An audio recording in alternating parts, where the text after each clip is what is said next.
Even though I had 7 years regular Army, and I was a paratrooper, but my dad always told me only 2 things come out of the sky: birds, shit, and idiots.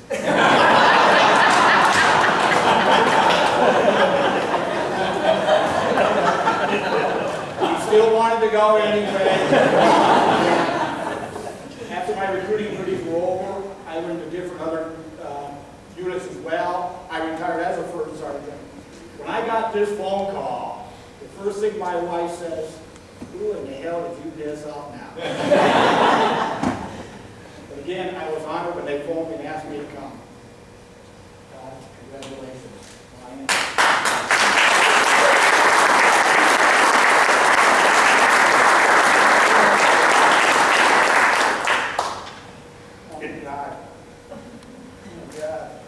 Camp Dodge Walnut Plan is presented to First Sergeant David M. Wegg in recognition of recruiting Lieutenant Colonel Todd C. Harris and First Sergeant Brian D. Harris, resulting in our enlistment in Cedar Rapids on June 5th, 1986. Their professionalism, candor, and dedication set the foundation for over 62 years of service to community, state, and nation, culminating at Camp Dodge, Johnson, Iowa on June 4, 2017, with our retirement. You had no idea that the Harris Yahoo brothers would result in your longest-serving recruits, long-time service in the 234 Signal Battalion, 1st Battalion, 133rd Infantry, 194th Long Range Surveillance Detachment, 1st Battalion, 168th Infantry, 2nd Brigade Combat Team, 34th Infantry Division, 185th Regional Training Institute, and the Joint Forces Headquarters. Thank you for being our recruiter and for starting us on our rewarding military careers as citizen soldiers.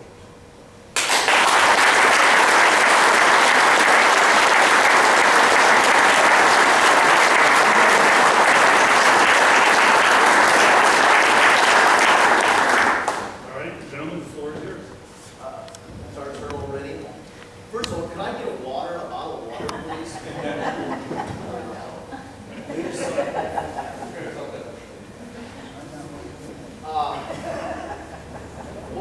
First of all, I look around, I am so happy to see so many close friends and people who, whether you think so or not, you've had significant effect on our lives. And appreciate it so much. It's a busy, hot day, a busy weekend, a lot going on. But for you to come on out here for just little old Ryan and I is very much appreciated. I really mean it.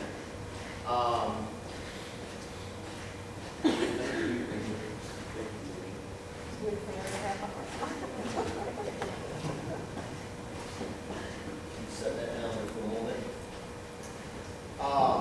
Let's see. First of all, before I go any further, I want to recognize the people who did so much work beyond their normal work to help us with putting this retirement ceremony together, starting 3 months ago.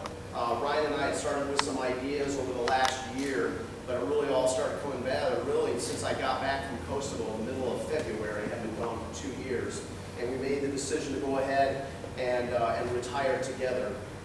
But please give a special hand to General Allman for that outstanding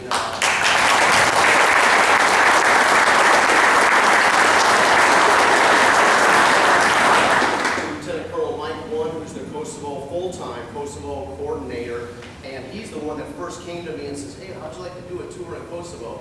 And I said, "They'll never pick me for that kind of job and anything," and they did, and it was the single greatest position I ever had. I actually had great positions. I never had a job that I hated, not at all. I was so lucky. And please to Lieutenant Colonel.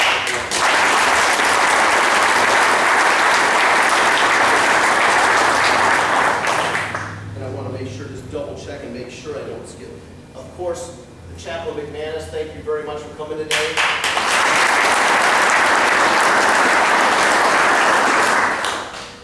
Faith and the belief in the Lord God plays a major role in Ryan and our lives and our family's life.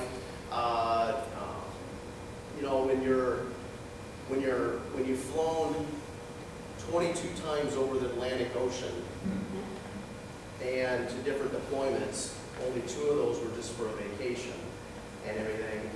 And being in some of the parts of the world that we're all aware of, you see on the news and everything, it makes a believer out of you. And so I would be remiss and terrible if I said that faith and the belief in God for Ryan and I played a major role in our lives.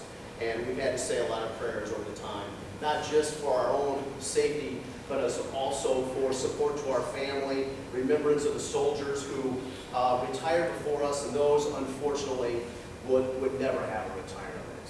And I know you know what I mean by that. So we have known soldiers who have given the ultimate sacrifice, and we won't forget them.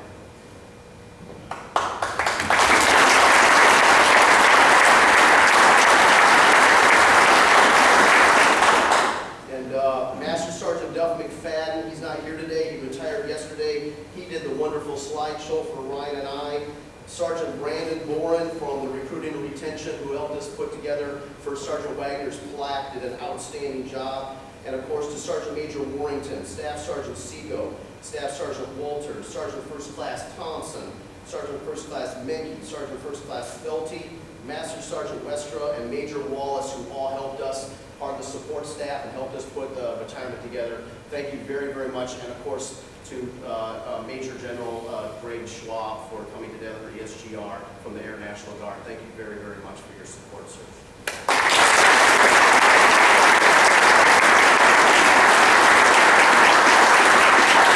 I also want to quickly recognize retired Colonel Rick Schuett back here with his wife Denise. They were my senior TAC officer, retired from the Guard some years ago and lives in Ankeny, and close friend of mine, and he was my senior TAC during OCS and just beat us down. And boy, was he a tough guy, and but I learned a lot from him, and I'm glad he's here today. I worked with Randy Lees here seated with him as well. I see Colonel Freeze in the background, and also 2 of the soldiers that I served with Chief Powers and Colonel Erickson in Kosovo just over the last couple of years. Thank you for being here today.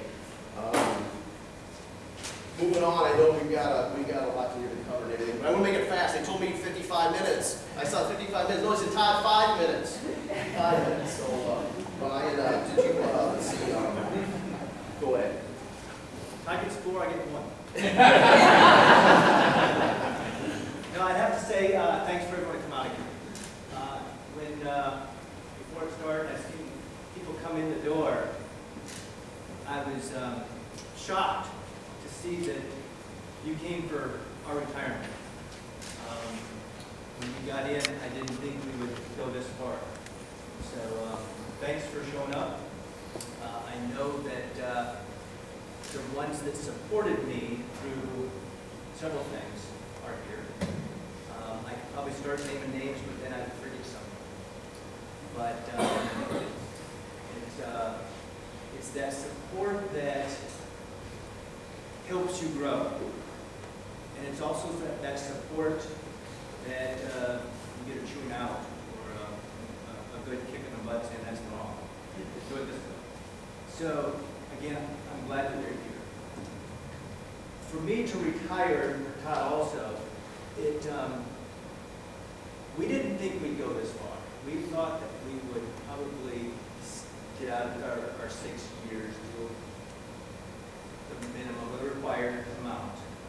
But even though the soldiers here probably realize that in your mind at JRTC or during a deployment or just on a regular program, that you quit in your mind several times. And I did too. But that next day, I found myself with the boots on again. And with the assignments that I had, which I really enjoyed, the alerts with Felty and Greg Staker. Again, when you're standing in the door of an aircraft and you need to jump out, you do say those prayers. But the other assignments, being with the RTI, I enjoyed it so much. Not the first phase, the yelling and screaming, but the field time. I love that part. And I thought, having two great assignments with the LERS and with the RTI, there can't be anything else. Until I was promoted to first sergeant.